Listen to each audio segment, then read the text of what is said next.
Hello, it's been a while.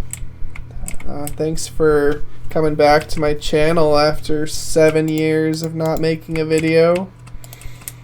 This is my game development progress. So I'm not gonna release the name of the project yet, so it's unnamed, but this is my first devlog. Basically, when they're far away, they're orange, so they're wandering, and then they idle, so they become pink, and then they go back to wandering, so they're orange again, and then when you become near them, they turn red, and they chase you. If you're within 20 meters, they start chasing you, and then if you're within 50 meters, they turn blue,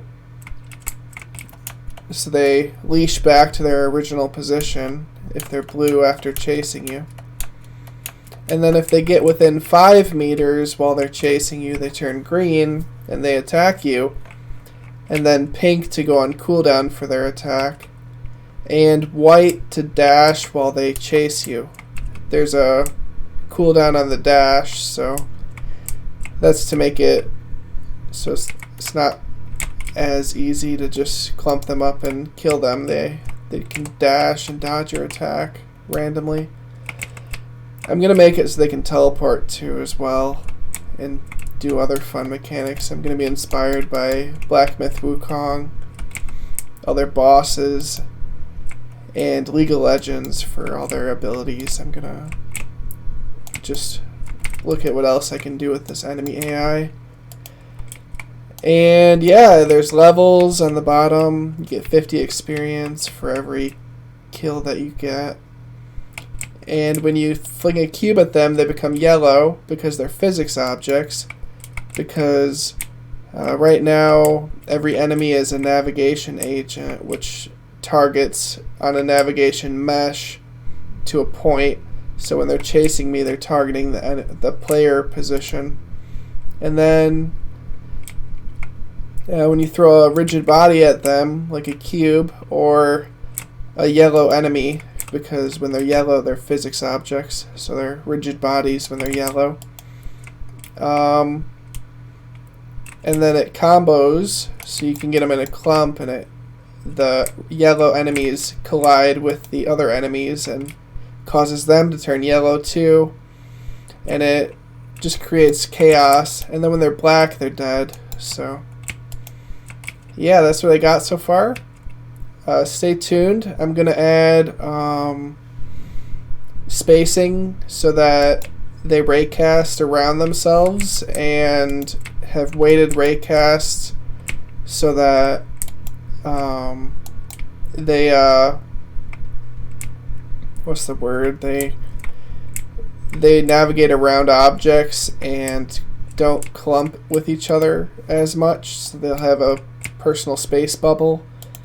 And then I'm going to add meshes and art so that it's not just cubes and circles and capsules. It's going to be like skeletons or goblins or whatever. And we're going to get animations working for the meshes, and that'll be cool in an environment. So we're working on art and player stats and an inventory with items and loot. So it's going to be a single player RPG. It might be an MMO if I can figure out multiplayer, but Godot multiplayer is very hard. And like I have some progress in that. Like I sent a few packets, but yeah, Godot multiplayer is a tough one. And then you have to modify the game too once you get it working, because right now I just assume there's a player in the scene, and if the player disconnects, the game is over. But in an MMO, the player isn't necessarily always there, and you don't know which player to target. You have to target the nearest player.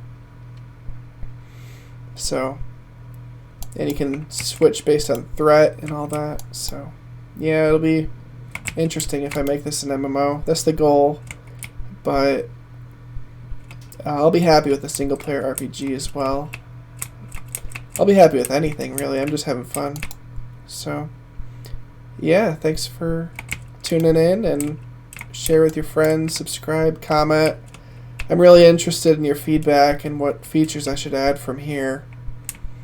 So, thank you very much for watching.